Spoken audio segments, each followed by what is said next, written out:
In 1874, the founding trustees of Johns Hopkins University met with President Eliot of Harvard and President Angell of the University of Michigan to discuss multiple university matters, including the coeducation of men and women.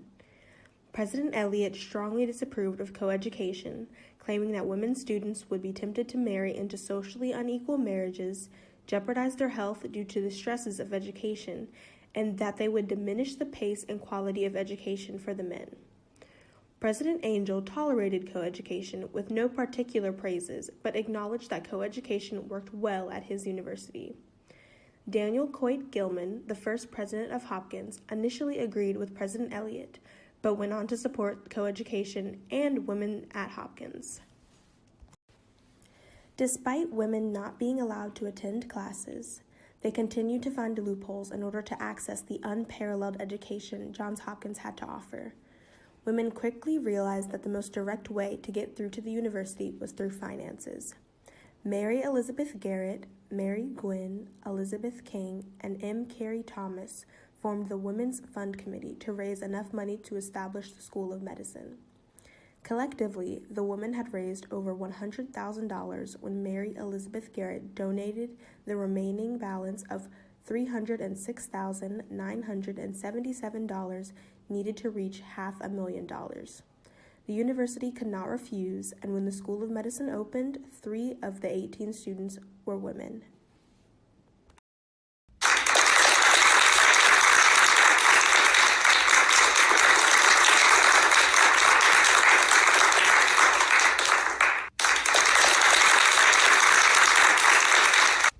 Johns Hopkins enacted a policy allowing women to be admitted to graduate courses on April 1, 1907, only 2 months before Rachel Carson was born and 22 years before she would find herself on the Homewood campus. Rachel Carson grew up on a sprawling piece of land in Springdale, Pennsylvania. The Carson homestead was on a hilltop with just enough height to see past the Allegheny River. Even as the surrounding areas began to industrialize, the Carson land remained untouched and flourished. As she grew up, Rachel's mother Maria was very active in her upbringing. Maria Carson was raised with a strong regard for independence and was considered an amateur naturist. She often took Rachel, along with her older brother and sister, out into nature to explore what the outdoors had to offer. While Maria never favored one child over another, her bond with her youngest daughter Rachel was unparalleled. Maria not only fostered Rachel's early love for nature, but also eagerly encouraged her early talents for writing and storytelling. Maria even helped her daughter submit multiple works to St. Nicholas, a children's literary magazine that awarded Rachel with many awards throughout her childhood years. Rachel Carson's first story was published in the September 1918 issue when she was just 11 years old. Rachel was never particularly social at school. Other students often commented on her studious and quiet nature, while also acknowledging that she was quite funny when she chose to speak up. Her interests were mainly solitary, as she continued to be an avid reader and writer all throughout school. On the other hand, Rachel kept a very intimate relationship with nature, especially when she was old enough to explore on her own. Like any undergraduate experience, Rachel Carson's time at the Pennsylvania College for Women was not without its challenges. Her mother visited her often, and their close bond from childhood remained a strong influence in her life. Rachel formed amazing bonds with her English professor, Grace Croft, and her biology professor, Mary Scott Skinker. Despite the president of the university not supporting women in science, Skinker encouraged Rachel's scientific endeavors and became a mentor and trusted friend. When Skinker decided to enroll at Johns Hopkins University, it was only a matter of time until Rachel followed in her footsteps. Like many Hopkins students, Carson struggled to choose which of her passions to focus on. While she was initially a writing major, holding true to her childhood dreams, she could not deny her love for biology and research. Under Skinker's guidance, she decided to change her major to biology and keep writing as her minor. However, this did not ease her internal conflict. Carson often faced writing blocks and general unmotivation in her studies.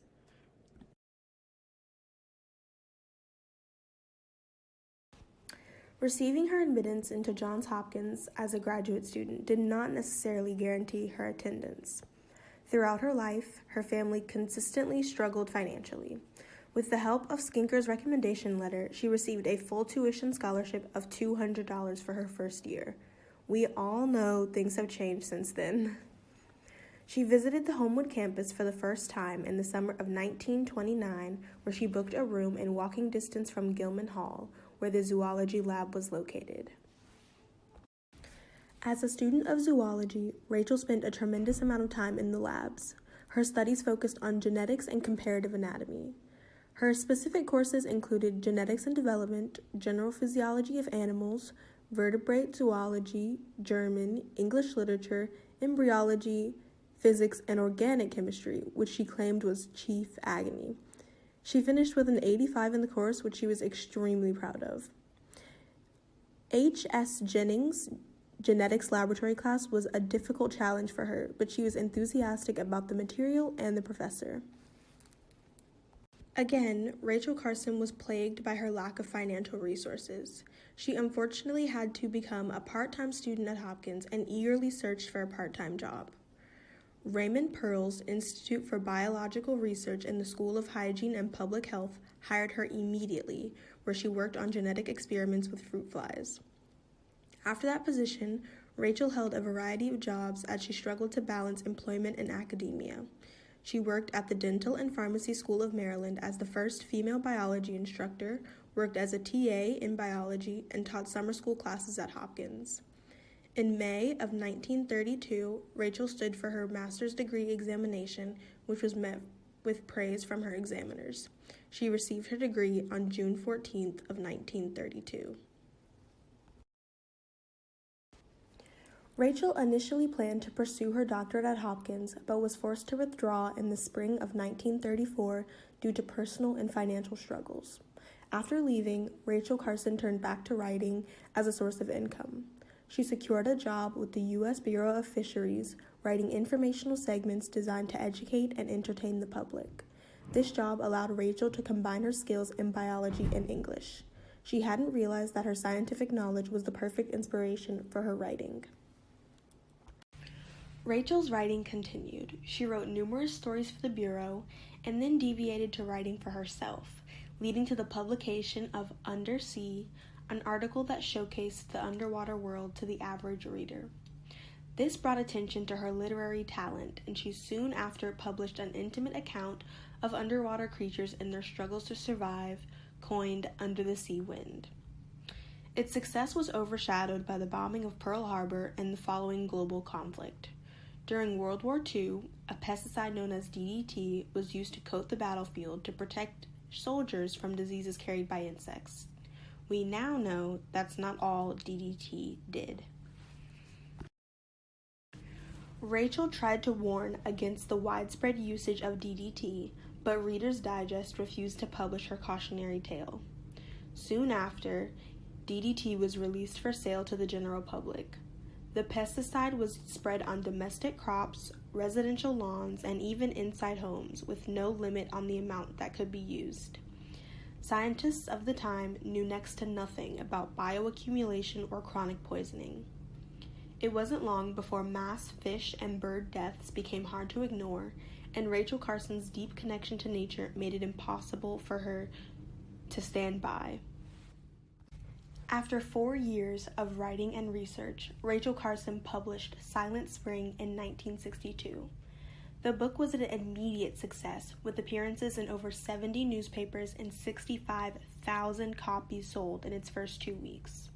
Rachel's vast understanding of animal biology and her studies at Hopkins held weight in the scientific community. Her outspoken disapproval of widespread pesticide use shook America's blind faith in big pesticide companies. When President John F. Kennedy directly acknowledged her concerns, pesticide companies began to attempt to discredit her. Despite her failing health due to cancer, Rachel Carson was not deterred by criticism and continued to publicly advocate for decreased pesticide use. Rachel Carson went on to become a household name.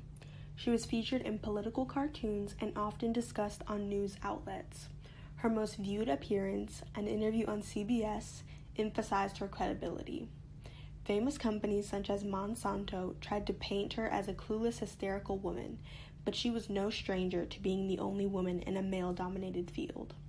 She strongly proclaimed the immoral motivations of large companies and emphasized the importance of the environment to over 10 million viewers.